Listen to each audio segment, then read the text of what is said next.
today I'm going to be talking with David McCubbin.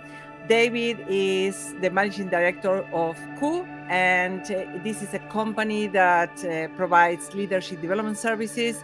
He's an expert in leadership, communication, and an executive coach. So welcome, David. How are you today? I'm delighted to be here, Sylvia. Thank you. So one of the things that I'm going to be asking you about is the importance of developing imagination as a coach. So that's our conversation today. And the reason why I'm going to ask you this is because I know you will be in the faculty for teaching this subject in our upcoming diploma of Neurobiology of Coaching.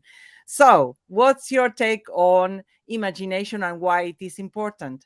Yes. Okay. So, look, coming from the creative industries as I do, I think that I've got some fairly ingrained perspectives about the importance of imagination and creativity, particularly in the coaching conversation. And the first perspective is that if you can sort of enter into a coaching conversation with your brain wired for imagination, then it makes it so much more likely that you will be able to put yourself in the shoes of the person that you are coaching. You know, it's very difficult to build trust, to build psychological safety if your coachee doesn't feel that you understand where they are coming from, what their world is like.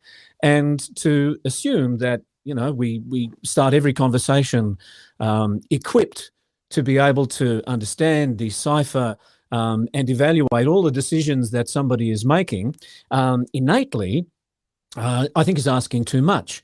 In the conversation, we apply our imagination, and then we start to be able to see and indeed even feel what it is like to see the world through the eyes of the person that you are coaching. And so I think that that's tremendously important, that you are able to be imaginative without judgment.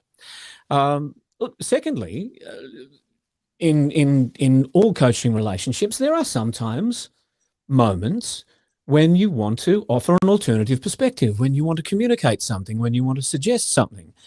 And in this instance, being able to firstly, understand the way that your coachee receives information, because you can understand their world from their eyes, that's one thing. But then be able to express that perspective in a way that makes it easy for them to understand.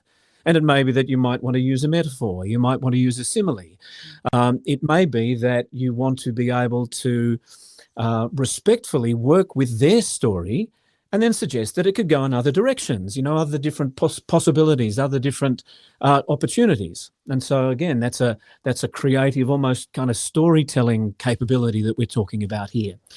And I think that as everybody would appreciate, an effective coaching conversation is a bit like an improvisation, insofar as you've got a sense of what the intent is, what the purpose is, but the direction, the triggers for the conversation, they go backwards and forwards, and you share the creation of the conversation with another person. And there are some very specific skills and disciplines that come out of dramatic practice, quite specifically improvisation skills, that we can apply to a coaching conversation.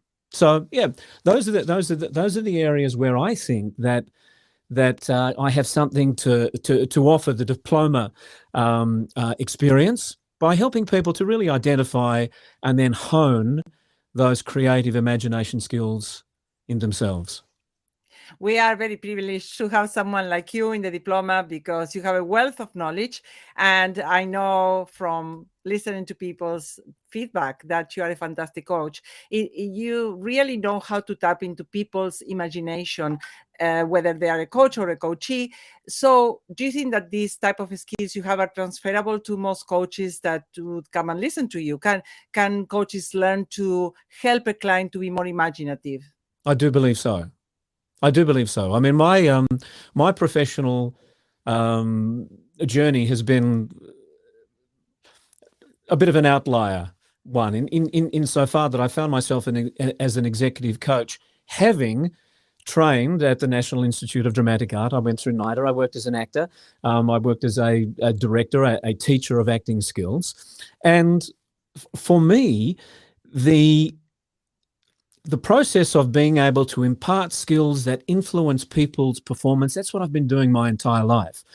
And in this instance, it's about taking some of those very solid, relationship building, communication, or creative skills and applying them to the coaching situation. It feels like a natural translation that needs to be made. So I can say that in the session that we have planned, there are going to be some very concrete skills. These are things that you can do that will have the effect of increasing your bandwidth around creative imagination and innovation. And so yes, I do believe that I can teach those skills. But also I think the added value that comes with this kind of process is that I want everybody who does this training to feel that they are able to create an environment that enables others to be more imaginative, to be more creative with their own story. So yes, the outtakes of the training will be, these are the things that you can do as a coach, but these are things that you may be able to bring into your coaching strategy that will help your clients think differently. And that is just so very important when we know that so many people, they do get stuck in a series of thought patterns. They're playing the same tapes in their head. They feel that this is their story and it is limited to just that narrative. And to be able to get people to imagine differently, to think differently, to choose differently, this is what we want to be able to provide in the session. Well, we are certainly in the era of imagination. We are not in the era of information anymore, because information is everywhere.